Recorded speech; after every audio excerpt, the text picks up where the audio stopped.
Okay guys, Pete from Leisure Time here. Today we're looking at a hot springs flash.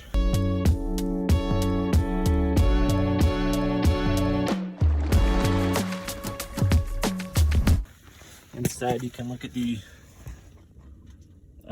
model and the serial number.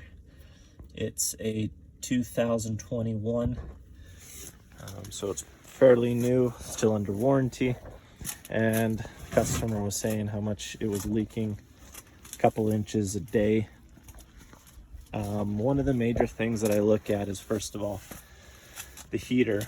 It's difficult to see right here, but I always look at the seals on the heater, and it's always these ones on the very end that can leak. You can buy a repair kit for the heater, that way you're not always spending about $400+ for a new heater, but because this one's still under warranty, we're just going to replace it with no cost to the customer.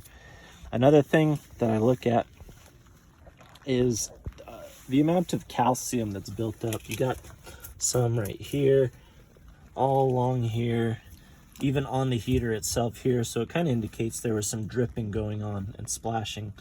And so when we look up, what I have found is from the factory, these are some breather tubes that come down here and connect to the filter bucket. And for whatever reason, the water builds up in them and then they start siphoning water back out and dripping through these. They're supposed to be check valves that shouldn't drip, but they do. So what I'm going to do is cut the zip tie that's holding those up, and I'm going to reroute these tubes and push them way up here on the bar top. That way they can't siphon water back through, and hopefully that'll take care of the majority of this leak. Okay, so after pulling the heater out, we can get a closer look at this, and you can see quite a bit of corrosion on the aluminum there that was probably dripping from the seals back here. And again, you can buy a rebuild kit, and it comes with this end cap here with 2 new orange seals, and then these aluminum pieces that span from here to here. And basically those things are there just to kind of show you if the heater had froze and then expanded and broke at the end.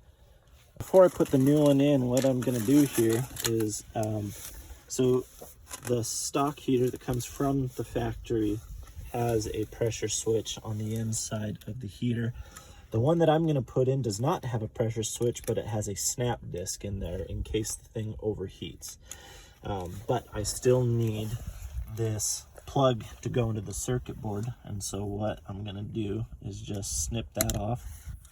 And then those 2 wires in there, I'm going to strip the coating off, and then I'm going to twist those 2 wires together, and then it's going to go right back into the plug on the circuit board where it's labeled pressure switch, and that way the circuit board knows that there's a pressure switch. There's one you can buy from Hot Springs, but it's just as easy to make one yourself. It's just a jumper.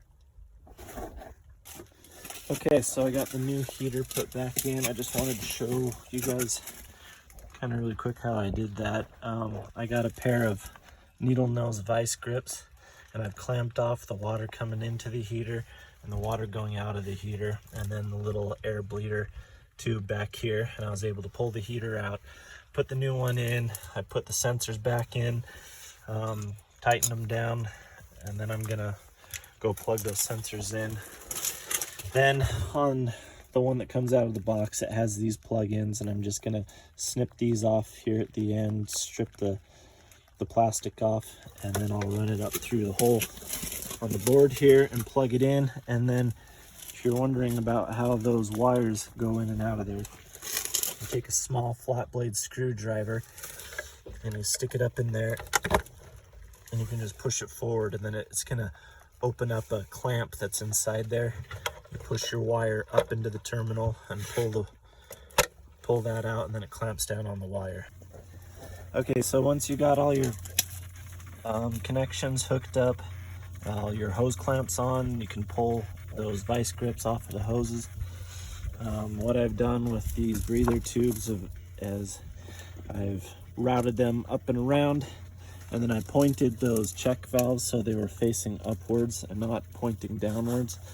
And then I put a little zip tie up here. That way it's going to make it harder for the water to work its way back up into those check valves up there and drip out of there.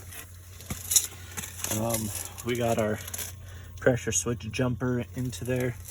Our sensors are plugged in, and then just want to test everything. I'm getting 16 amps off the heater, which for a 4 kilowatt heater, that's completely normal. So everything should be good here. Thank you for watching another video at Leisure Time Inc. Be sure to like, comment, and subscribe for future videos.